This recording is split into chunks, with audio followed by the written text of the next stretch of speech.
میاں بیوی کے 3 کام گھر کا رزق بڑھا دیتے ہیں۔ اگر تم امیر بننا چاہتے ہو، اگر تم چاہتے ہو کہ تم دنیا و آخرت کے مالا مال بن جاؤ، امیر ترین بن جاؤ، اگر تم چاہتے ہو کہ تمہارے گھر میں رزق کی بارش برسے، تو حضرت سیدنا امام جعفر صادق رضی اللہ تعالی عنہ کے بتائے گئے ان 3 کاموں پر عمل کر لینا، یہ 3 خدمات سر انجام دے دینا، یہ 3 چیزیں اپنا لینا، تم جلد از جلد امیر بن جاؤ گے۔ صرف دنیا کے امیر بھی نہیں، آخرت کے بھی امیر بن جاؤ گے۔ تم دنیا بھی حاصل کر لو، تم آخرت بھی حاصل کر لو۔ حضرت امام جعفر صادق رضی اللہ تعالیٰ عنہ فرماتے ہیں گھر میں رہنے والے 2 میاں بیوی کے 3 کام ایسے ہیں جو ان دونوں کو امیر تر امیر بنا دیتے ہیں۔ رزق کے تمام دروازے کھول دیے جاتے ہیں ان کے لیے، اور یہ جلد از جلد امیر بن جاتے ہیں۔ صرف امیر بھی نہیں، یہ اللہ تعالیٰ کے محبوب بندے بھی بن جاتے ہیں۔ اللہ تعالیٰ کے محبوب بندوں میں ان کا شمار ہوتا ہے۔ پوچھا گیا حضرت وہ 3 کام کون کون سے ہیں؟ 3 عمل، 3 چیزیں کون کون سی ہیں جن کے کرنے سے انسان جلد امیر بن جاتا ہے اور صرف دنیا بھی حاصل نہیں کرتا، آخرت میں بھی کامیاب رہتا ہے، اور اللہ بھی راضی، اس کا رسول بھی راضی؟ حضرت امام جعفر صادق رضی اللہ تعالیٰ عنہ فرماتے ہیں پہلا کام، پہلا عمل، پہلی چیز اللہ تعالیٰ پر پختہ یقین کرنا، پختہ کامل یقین ہونا چاہیے کہ تمہارے رزق کا مالک صرف اللہ ہے۔ اللہ کی ذات کے علاوہ کوئی بھی تمہیں رزق نہیں دے سکتے۔ کسی بھی شخص کے اوپر امید نہ رکھنا کہ یہ تمہیں رزق دے گا، کسی شخص کے اوپر امید نہ لگانا کہ یہ تمہیں روزی دے گا۔ تمہاری روزی کا مالک، تمہارے رزق کا مالک اللہ ہے۔ تمہارا پختہ یقین ہونا چاہیے، تم دونوں کا کامل ایمان ہونا چاہیے کہ جو خدا رات کو درختوں کی ٹہنیوں پر بیٹھے پرندوں کو نیند میں گرنے نہیں دیتا، وہ تجھے اور مجھے کیسے بے یار و مددگار چھوڑ سکتا ہے؟ میاں بیوی دونوں کا ایسے ہی پختہ یقین ہونا چاہیے کہ اللہ تعالیٰ نے کچھ جانور ایسے پیدا کیے ہیں جو مردہ جانوروں کا گوشت کھاتے ہیں۔ دنیا میں ایسے جانور بھی رہتے ہیں جو صرف مردہ جانوروں کا گوشت کھاتے ہیں، اس کے علاوہ اور کوئی چیز نہیں کھاتے، اور اللہ تعالیٰ بر وقت روزانہ ان کو مردہ جانوروں کا گوشت کھلاتا ہے، اور یہ مردہ جانوروں کا گوشت کھا کے ہی سوتے ہیں۔ اللہ تعالیٰ ان تک ان کی روزی پہنچاتا ہے۔ وہ کس طرح پہنچاتا ہے؟ مردہ جانور کیسے روزانہ یہ اپنی غذا کھا کے سوتے ہیں، خوراک کھا کے سوتے ہیں؟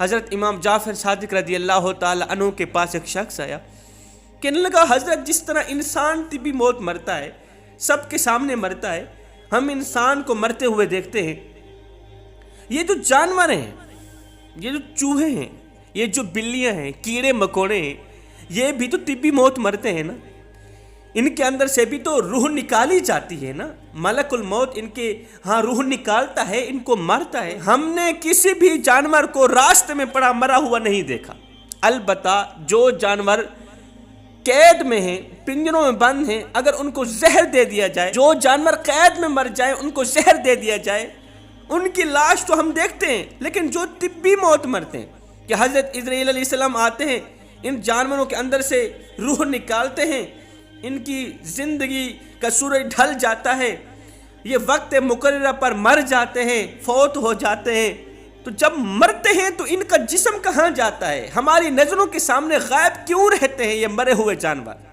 حضرت امام جعفر صادق رضی اللہ تعالیٰ عنہ نے سینکڑوں سال قبل دانگ کر دینے والا راز بتاتے ہوئے ارشاد فرمایا اللہ تعالیٰ کسی بھی جانور کو مارنے سے پہلے جس جانور کی زندگی کا سورج غروب ہو رہا ہو، اس کی زندگی ختم ہو رہی ہو، کچھ دن پہلے اللہ تعالیٰ فرشتے کو بھیجتا ہے، جا کے اس جانور کو کہہ دے کہ تو مرنے والا ہے۔ پہلے ہی اس جانور کو، اس چرندے کو، پرندے کو بتا دیا جاتا ہے کہ تیری موت ہونے والی ہے، تو مرنے والا ہے۔ اب یہ وقت مقررہ سے پہلے جانور کو پکا پکا یقین ہو جاتا ہے، پختہ یقین ہو جاتا ہے کہ میں مرنے والا ہوں۔ اب یہ وقت مقررہ سے پہلے پہلے غاروں میں چلا جاتا ہے، درختوں کے کھوکھلے تنوں میں چلا جاتا ہے، زمین کے سوراخوں میں جا کر بیٹھ جاتا ہے۔ جیسے ہی وہاں بیٹھتا ہے، وقت مقررہ پر فرشتہ آتا ہے، اس کی روح نکال کے چلا جاتا ہے، یہ وہیں مر جاتا ہے۔ اب ان کا جسم کہاں جاتا ہے؟ ان کی ہڈیوں کو تو مٹی کھا جاتی ہے، ان کی بوٹیاں کہاں جاتی ہیں؟ تو حضرت امام جعفر صادق رضی اللہ تعالیٰ عنہ فرماتے ہیں ان مرے ہوئے جانوروں کو وہ جانور کھاتے ہیں جن کو اللہ تعالیٰ روز مردہ جانوروں کو گوشت کھلاتا ہے۔ ان مرے ہوئے جانوروں کو، اللہ اکبر، وہ جانور آگے کھاتے ہیں جو صرف جانوروں کو گوشت ہی کھاتے ہیں، جن کو اللہ تعالیٰ روزانہ مرے ہوئے جانوروں کو گوشت کھلاتا ہے۔ کچھ جانور، کچھ کیڑے ایسے بھی ہیں جو قبر میں صرف مردہ لوگوں کا گوشت کھاتے ہیں، مردہ انسانوں کو گوشت کھاتے ہیں، اور اللہ تعالیٰ روزانہ انہی مردہ انسانوں کا گوشت کھلاتا ہے، کھلا کے ہی سلاتا ہے۔ فرمایا جس میاں بیوی کا یہ پختہ یقین ہو کہ جو خدا رات کو درختوں کی ٹہنیوں پر بیٹھے پرندوں کو نیند میں گرنے نہیں دیتا، وہ ہمیں کیسے بے یار و مددگار چھوڑ سکتا ہے؟ اے بندے، جو فرشتے شام کو تیرے گناہ لے کر اللہ کے پاس جاتے ہیں نا، اللہ صبح کے ہاتھوں میں تیرا رزق بھیجتا ہے۔ حضرت امام جعفر صادق رضی اللہ تعالیٰ عنہ فرماتے ہیں نمبر ایک تو پختہ یقین کرنے والے میاں بیوی، دوسرا اپنے محلے میں، عزیز و اقارب میں، اپنے پڑوس میں یتیم بچوں کو کھانا کھلانے والے، یتیموں کی خدمت کرنے والے، غریبوں کو کھانا کھلانے والے، حسب توفیق ضرورت مندوں کی ضرورتوں کو پورا کرنے والے، حسب توفیق بھوکوں کو کھانا کھلانے والے، پیاسوں کو پانی پلانے والے، اپنے محلے میں غریب پڑوسی کی مدد کرنے والے، بیماروں کی عیادت کرنے والے، ان کے پاس جا کر ان کو حوصلہ دینے والے، ایسے لوگ جو ہوتے ہیں نا، ان کے گھر میں بھی رزق کی بارش برستی ہے، یہ کبھی بھی پریشان نہیں ہوتی۔ فرمایا نمبر 3، نماز پڑھنے کے بعد دعا کے دوران اللہ تعالیٰ سے حلال رزق طلب کرنے والے میاں بیوی، نماز پڑھنے کے بعد دعا کے دوران اللہ تعالیٰ سے حلال رزق طلب کرنے والے میاں بیوی کہتے ہیں مالک ہمیں حرام کا 1000 نہ دینا، حلال کا 1 روپیہ دے دینا، وہی 1 روپیہ ہماری اولاد کے لیے کافی ہے۔ حرام کے 1000 سے حلال کے 1 روپے کو زیادہ ترجیح دیتے ہیں۔ فرمایا یہ 3 کام کرنے والے لوگ ایسے ہیں، یہ 3 چیزیں، یہ 3 عمل اپنانے والے میاں بیوی ایسے ہیں جن کے گھر رزق کی بارش برستی۔ فرمایا تم بھی اگر اللہ کے محبوب بننا چاہتے ہو، اللہ کے نیک بننا چاہتے ہو، تو یہ 3 چیزیں اپنا لو، تم دنیا میں بھی کامیاب رہو گے، تم آخرت میں بھی کامیاب رہو گے۔